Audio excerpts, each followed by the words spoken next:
everybody, welcome to Synergy Central. Today we're going to be going over Muldrotha, and I'm so hyped. This is the new channel. The other one had technical difficulties and stuff, so it's just going to be me and Matthew. He's going to be doing Oathbreaker most of the time, and I'm going to be doing EDH most of the time. I apologize for the channel change. I hope you guys stick with. But for our strategies for this deck, we have Discard, really big creatures, and Synergy Central, like duh. Alright, now we're on to basic lands. We have 13 forests, 13 swamp, and 13 islands.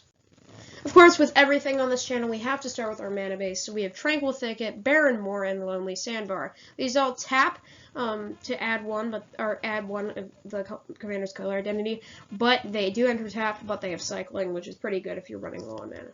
And you can play them from your graveyard with Muldrotha. Since I can't talk, let's move on. We have Temple of the False God, tap to add 2, activate this ability only if we have 5 or more lands. Pretty good. A lot of things have that. Dakmor Savage, enters tapped, tap to add black, and dredge 2. We all know what that does. If you don't, then you could play it from your graveyard, but you already could. Emergent Zone, tap it to add 1, pay 1, tap it, sacrifice. Emergent Zone, you can play spells as if they add flash. Alright, then we have Opulent Palace. It enters battlefield tapped. Tap it to add a black, a green, and a blue.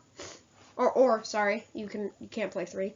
Command Tower. Tap it to add 1 mana of any color in your commander's color identity. One of the best lands. Evolving Wilds. Tap it. Search your library for a basic land card, which we are running plenty of. Then we have Simic Growth Chamber, Golgari Rock Farm, and Dimir Aqueduct. When they enter the battlefield, they're bounce lands. They're okay, but with this deck, we don't really have to worry about lands. They tap to add 2 mana, so it's pretty good, but they do enter tapped. Then we have Cryptic Caves. Tap to add 1, pay 1, sacrifice it, draw a card. Activate this ability only if you control 5 or more lands.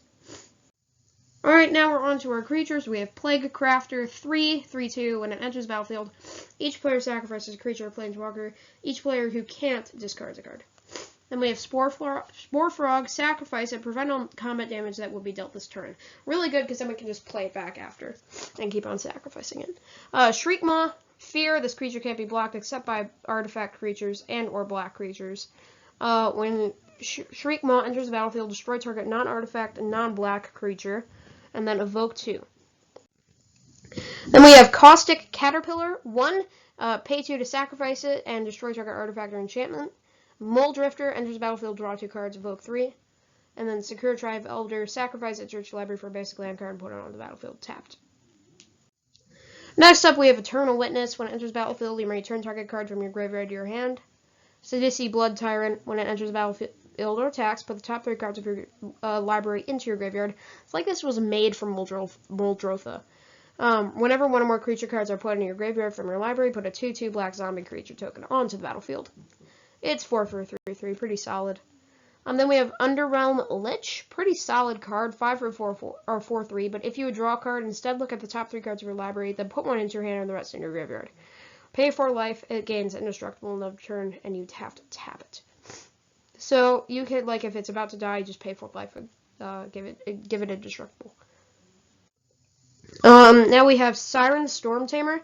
Pay 1, flying, sacrifice it to counter target spell or ability that targets you or a creature you control. That's pretty solid. World Shaper, 4 for 3/3. When it attacks, you may put the top 3 cards of your library into your graveyard.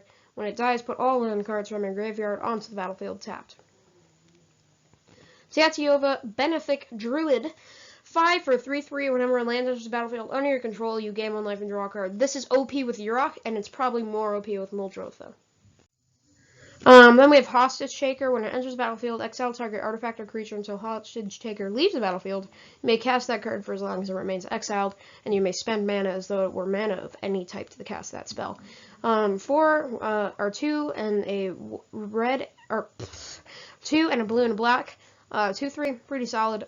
Baleful Strix, black and blue. Flying Death Touch. When it enters the battlefield, draw a card, pretty solid. Glen Elendra Archmage, flying, sacrifice it, counter target non-creature spell, and persist. Then we have Noxious Gearhulk, menace. When it enters the battlefield, you may destroy another target creature. If a creature is destroyed this way, you gain life equal to its toughness. So you can kill someone else's creature, which is pretty solid if they have a 10/10, because then you get 10 life. Kokusho, the Evening Star, flying. When it enters the battlefield, or when it dies, each opponent loses 5 life. You gain life equal to the life lost this way. So let's say it's a 5/5 for 6, pretty solid as flying. But if you play on Commander 4 pod, everyone's still alive. You play Kakusho, you sacrifice it to some card like Altar of Dementia, which I'm gonna probably upgrade and put it in this deck. So throw that in there and take something out. Then everyone will lose 15. Then you can do it again with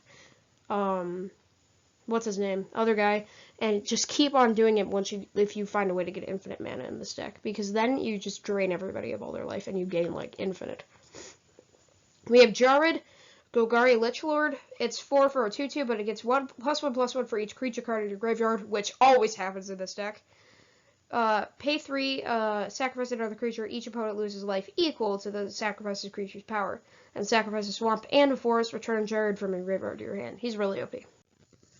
Then we have Azusa, Lost But Sinking. This is an expensive card. Tune out if you don't want to spend 200. I'm just kidding. Watch the video.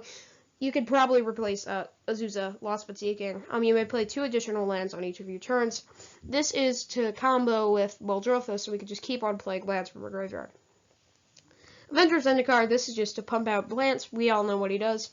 Laboratory Maniac. It's really fun. If you could draw a card, or if you were to draw a card while your library has no cards in it, you win the game instead. So basically, the goal with this card is just to mill yourself out, and that would go well in Animar deck, now that I think. Alright, let's move on. And we have Dreamborn Muse. At the beginning of each player's upkeep, that player puts the top X cards of his or her library into his or her graveyard, where X is the number of cards in his or her hand. That's nice. Take Sidisi's hand, skip your draw step at the beginning of your upkeep, look at the top 3 cards of your library, put one of them into your hand and the rest into your graveyard. Solid. Razaketh, the Foul-Blooded, expensive $18 card, not as expensive as Azusa, but it's 8 mana for an 8/8 flying trample, pay 2 life, sacrifice another creature, search your library for a card, and put that card into your hand. This is like a better Demonic Tutor. Like, this is a great tutor card, and I would buy it and put it in any black deck. Because any black deck should run it. You have my Elder, just some basic land ramp, and then you can keep on sacrificing it. Archomancer, when it enters the battlefield, return target instant sorcery card from your hand or your graveyard to your hand. Round of let me just talk about Archomancer for a sec. This is so we can get our instant sorceries back, because Muldrotha can't do that. Reign of Clan No Toth. Whenever another creature you control dies, you get an experience counter. At the beginning of your end step, choose target creature card in graveyard. If that card's converted mana cost is less than or equal to the number of experience counters you have, return it to the battlefield, otherwise put it in your hand. Alright, then we have Birds of Paradise, which is solid mana ramp. Elvish Reclaimer, it gets +2/+2 as long as there are 3 or more land cards in your graveyard. Sacrifice a land, search your library for a land card, put it onto the battlefield, tap, and shuffle your library. Stinkweed and Flying, when it deals combat damage to a creature, destroy that creature. Basically Tap Touch. I don't know. This is an old card. Dredge 5. Then we have Protein Hulk. Should go in any green deck. Prime Speaker Vanifar. If you don't know what it is, sacrifice another creature. Search your library for a creature card with converted mana cost equal to 1 plus the sacrifice of the creature's converted mana cost. Put that card on the battlefield. Then shuffle your library. Activate this ability only time you could cast a sorcery. Burnished Heart, sacrifice Burnished Heart, search your library for up to 2 basic land cards, then put them onto the battlefield, tap, then shuffle your library. This is good mana ramp because you can keep on playing Burnished Heart. One of the final 3 things, and I just did cool little Knight Incarnate. I'm not going to talk about these except for Ashiok, Sylvan Safekeeper, and Merciless Executioner. And now that we're on Ashiok, spells and abilities your opponents control can't cause their controller to search their library. Really fun because they can't do that. And the target player puts the top 4 cards of your library into your graveyard, then exile each opponent's graveyard. That's what you would do to yourself, and then exile the opponent's graveyard.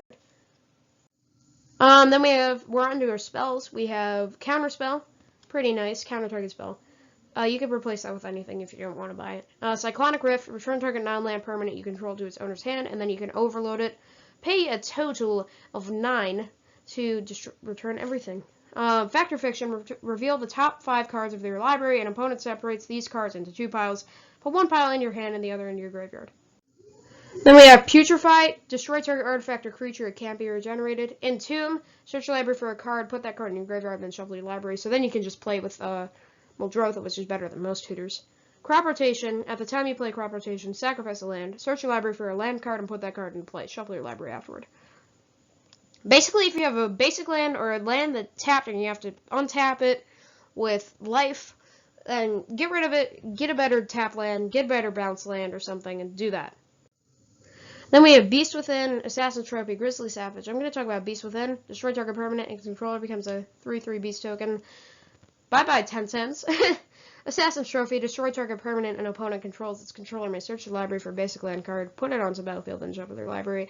Grizzly Savage, reveal the top 5 cards of your library. You may put a creature or land card from among them into your hand, put the rest into your graveyard. Boy, you're basically just getting all those cards for 2 mana. And we have Buried Alive. Search your library for up to 3 creature cards, put them into your graveyard, then shuffle your library. Harrow. As an additional cost to this spell, sacrifice a land. Search your library for up to 2 basic land cards, put them onto the battlefield, then shuffle your library. Soultide Charm. 3. Destroy 1. Destroy target non-colored creature. Destroy target artifact or enchantment, and draw 2 cards, then discard a card. We're on to our final 3 slides. We have Life from the Loam. Return up to 3 target land cards from your graveyard to your hand. The graveyard! The value! This is Dredge 3. Cultivate the value.